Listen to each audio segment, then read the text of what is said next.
మనము దేవుని మాటగా కీర్తనల గ్రంథం 62వ అధ్యాయము 8వ వచనాన్ని ధ్యానించుకుందాం. జనులారా, ఎల్లప్పుడూ ఆయన యందు నమ్మిక ఉంచుడి, ఆయన సన్నిధిని మీ హృదయములను కృమ్మరించుడి, దేవుడే మనకు ఆశ్రయము అని వాక్యం సెలవిస్తూ ఉన్నది.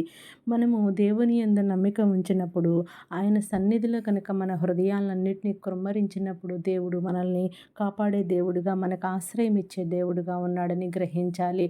ముందుగా నమ్మకమైనటువంటి దేవుడు ప్రధాన యాజకుడుగా ఉన్నాడు. మనకు సరిపోయిన దేవుడుగా ఉన్నటువంటి మన యేసయ్యపై మనం నమ్మకం ఉంచే వారముగా ఉండాలి.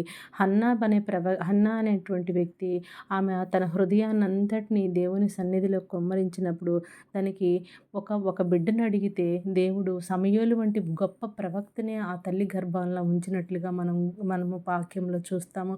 అలాగే ఎస్తేరు తన జాతిని దేవుని దగ్గర హృదయం కృమ్మరించి తన జాతిని కాపాడుకొనుటకు ప్రార్థించినట్లుగా మనం చూస్తాం. తత్ఫలితంగా రాజు ఆమె ఎడల కటాక్షము చూపి తమ జాతి వారినే కాపాడినట్లుగా కూడా మనం చూస్తూ ఉన్నాం.